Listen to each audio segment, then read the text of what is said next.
to now being able to have one-on-one conversations with people and keeping a conversation going organically and having less awkward moments, having less brain farts, and more genuine, fun, happy conversations. Really good in high school and getting Makes you feel on top of the world. I can always make excuses. That applies both for health. To kind of, what fun is it if we all looked at That path, don't have your friends.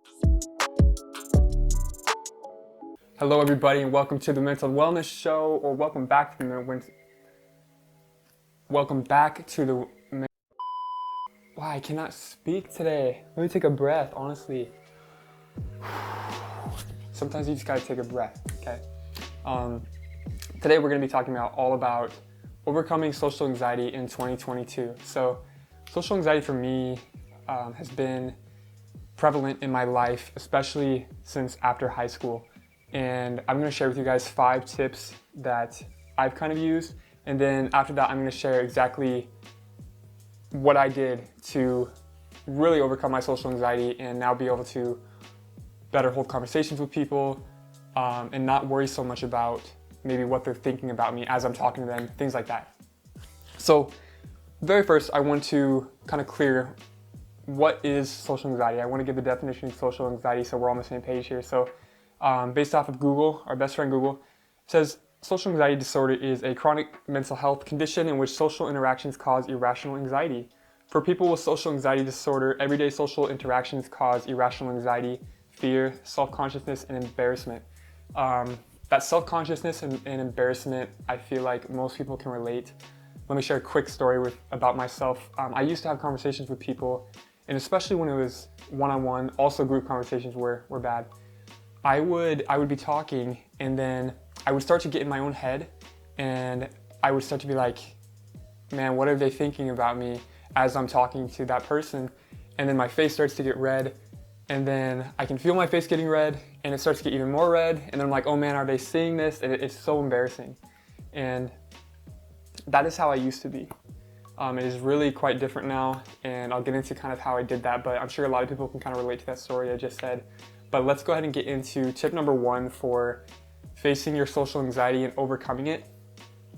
And that's just realizing that uncomfortable situations can sometimes mean growth, okay? And here's what I mean by that. So uncomfortable situations, especially for someone who has social anxiety, is probably talking to a group of people where all the attention's on you, or just having one-on-one conversations with a stranger. Those are uncomfortable situations. And those are the type of situations that when I had social anxiety more so, I wanted to stay away from. And even just meeting new people. A part of social anxiety for me too, and I'm sure somebody can relate to this, is feeling lonely, because you want to go out and meet people and make new friends, but you have this anxiety that kind of rids you from easily going to do that. So it's like I would set up a date, I would set up a meetup, and I would have such bad anxiety leading up to that where sometimes I would even cancel. And it's that uncomfortable feeling that you kind of have to just dive into, because you're not going to get better with your social anxiety unless you are social and you practice. Practice is huge. You see these great speakers out there who speak really fluently. Tony Robbins, for example, he did not start that way. You know, I'm sure, I don't know his story, but he was not as smooth as a talker and easy as a talker in the very beginning. So you have to kind of dive into uncomfortable situations so you can become comfortable with that situation. I hope that made sense. It makes sense in my own head because these are things that I've done.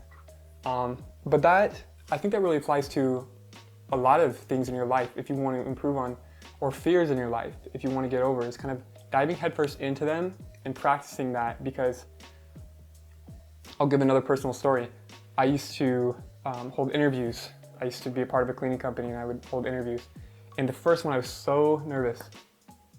It was so uncomfortable. And after that first one, I'm like, okay, you know, this kind of sucked. It was very nerve-wracking, probably wasn't very good. The next one, still a little bit nervous, but better than the first. The third one, better than the second and the first. The fourth one, the fifth one, the sixth one, and so on. It's putting yourself in these uncomfortable situations until they're not uncomfortable anymore. Tip number 2, for anyone who's battling social anxiety is realizing that people are in their own little bubble. Their own little bubble. And here's what I mean by that. Everyone is pretty much worrying about themselves, right? So when I would go out and I would used to have conversations with people, I'd be like, oh, what are they thinking about me? Oh, am I doing something wrong? Am I being awkward? And what they could be thinking is the exact same things, you know? We get in our own heads and we think everybody is looking at us, everybody is thinking about us. What are they saying about me? And it's just not the case. Everybody is in their own little bubble. Everybody has their own problems. Everybody has their own struggles. So we need to make this mindset shift of people do care about me, people do love me, but when I'm out and about in public, nobody really cares. They're all worried about their own things, their own problems. So, quick water break. So tip number 2, realizing that everybody is in their own little bubble helped me have better conversations and realizing that they're thinking about their own things just like I'm thinking about my own things. Everyone is not looking at me and thinking negative things about me. That's really in my head. Tip number 2 ties into tip number 3, and that is you are your own worst critic. And what that means is you are the pickiest. You pinpoint every little wrong thing you do within yourself. And that does not serve us whatsoever. So you being your own worst critic, it really can prevent you from going to do the things you need to do to break past that fear of that social anxiety. So you need to, instead of being your own worst critic, realize that mistakes are okay. You need to make mistakes to grow. You learn from your mistakes. And if you make the mindset shift of realizing that mistakes are okay and that you should make mistakes and that's how you grow, not purposely make mistakes, but as you dive into maybe having more conversations with people, meeting new people, realizing that that conversation is not going to go perfectly, it just isn't, and don't beat yourself up for it, is going to make it easier to go on to the next one and the next one. So tip number 3, you are your own worst critic. Get out of that, realize that, and be okay with that. And when those mistakes happen, don't beat yourself up for it. You know, when the awkward silence happens, don't worry about it. When you think somebody's thinking about you when they're probably really not, all good, don't worry about it. If your face gets red, oh well. Like mine does, oh well, it's okay. Move on to the next one. Tip number 4 for overcoming social anxiety, and I love this one, is hyping yourself up. And what I mean by this is, if you're about to go out and hang out with friends or meet somebody new or go on a date, hype yourself up. You know, be like, I got this, Max. Things are gonna go well. It's all gonna be okay. And even if things don't go well, presetting to imagining that they do go well is going to best serve you. Because typically what we do is we preset our minds to say things, well, here's everything that can go wrong. And that's just wrong.